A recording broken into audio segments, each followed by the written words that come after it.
بسم اللہ الرحمن الرحیم۔ ناظرین، آج ہمارا ہیڈنگ ہے کہ انڈیا اور پاکستان کا باسمتی کہاں جاتا ہے۔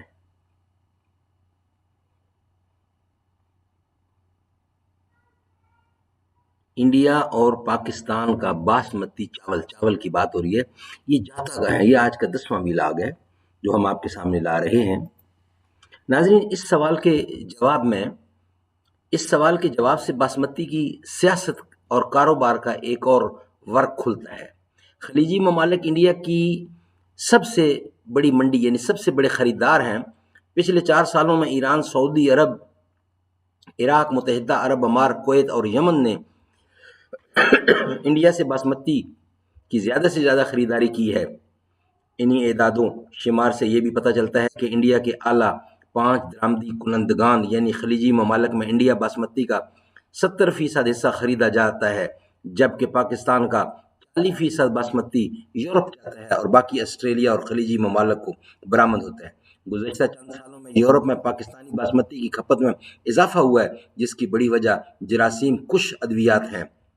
سن 2018 میں یورپی یونین نے فصلوں میں استعمال ہونے والی کیڑے مار ادویات کی مقدار میں تبدیلی کی تھی، لہٰذا یورپی یونین کے معیار کے مطابق انڈین باسمتی میں ٹرائیگلس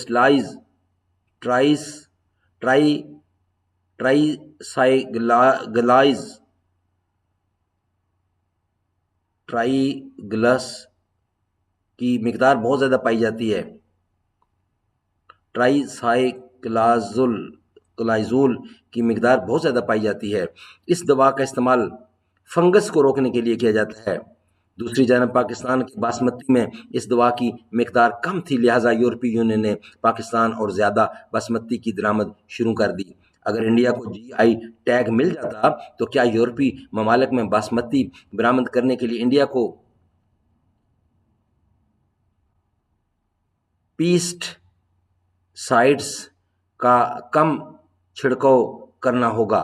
اس سوال کے جواب میں زراعت کے ماہر دیمند شرما بہت مضبوطی ساتھ کہتے ہیں کہ اصل سوال یہ ہے کہ ہمارے اپنے کھانے کے لیے اچھے معیار کے کھانے کی فراہمی کیوں نہیں کی جا رہی۔ یورپی ممالک جو چاول پیسٹ سائڈز کی زیادہ مقدار کی وجہ سے نہیں لے رہے، اسے ہم کیوں کھا رہے ہیں؟ ہمیں انڈیا میں باسمتی فروخت کرنے والی کمپنیوں پر دباؤ ڈالنا چاہیے تاکہ کم سے کم پیسٹ سائڈز کے استعمال والے اناج فراہم ہوں۔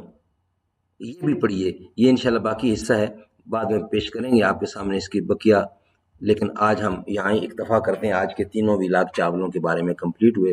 کل انشاءاللہ نیکسٹ معلومات جو ہیں وہ آپ کو فراہم کریں گے۔ کسی قسم کا چاولوں کے بارے میں کوشچن ہو تو آپ بھیج سکتے ہیں، ہم آپ کو اس کا جواب دیں گے۔